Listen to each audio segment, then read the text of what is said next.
अस्सलाम वालेकुम। हाँ जी फैमिली, क्या हाल है तुहाडा? उम्मीद करना खैर तो ना दोस्तों। यार अज रमज़ान का दूसरा रोज़ा है तो हर कोई बड़ा खुश है कि मौसम जोड़ा है ना बारिश का बन गया है तो लगातार बारिश आ भी रही है। तो तकरीबन अज दूसरा दिन है, पहले दिन तो पहले रोज़े तो बारिश आ रही है। तो रमज़ान वाले कहते हैं अल्लाह करसी तो अज की सारा रमज़ान जोड़ा है ना बारिश के विच लगसी। तो उन्होंने वास्ते ये पैगाम है कि यार तुस तो रोज़े रख तो घरी पै रहिंदे ने। ते ए देख लो, ए हाल देख लो साडा, ए चिकड़ोबा मैं तुहानू ए वीवर दा हाल देख लो। तुसी कहंदे ते ने भी बारिश बड़ी चंगी होंदी है। ए देख लो, ए हुण मेरे पैर देख लो। ए रेहड़ी उत्ते मैं जेह्ड़ा सफाई कर रहा ते तकरीबन अजे तक इदू भी करनी है। तकरीबन मैं अजे ए तुसी देख लो, ए हाल देख लो। अजे आ सफाई करने वाली पई हुई है आ साइड तू, फिर अजे तक ए सारी करनी है। ठीक है, उस तो बाद ए सारी करनी है, उस तो बाद ओ सारी कर, उस तो बाद ए सारी करनी है, अंदरों सारी सफाई करनी है। ठीक है, तो तुस तो रोज़े रख से जी घरी बह गए ने, तुहानू कोई परवाह नहीं। किसी की फसल तबाह हो रही है, किसी का माल तबाह हो रही है। ठीक है, कणकां तबाह हो गई हैं।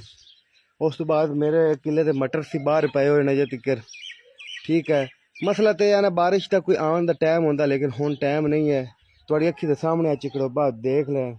ये हुण मैं तकरीबन मैनू घंटा हो गया सफाई करना शुरू की है तो अजे तक फिलहाल मैं कर ही रही।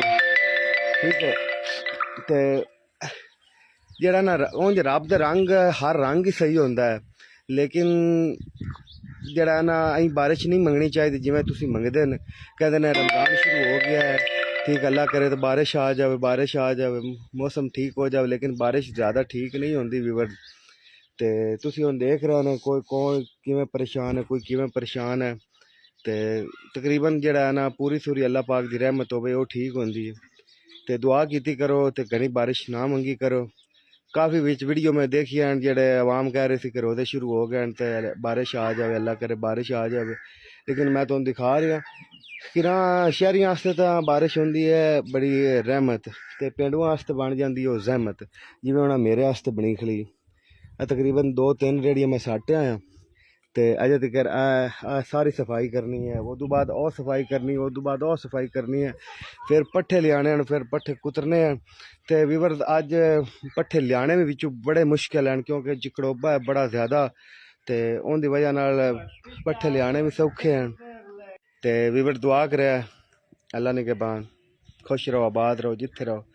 तो घनी बारिश ना मंगी करो, मेहरबानी होगी क्योंकि ऐसी दलील हो जाने। अल्लाह।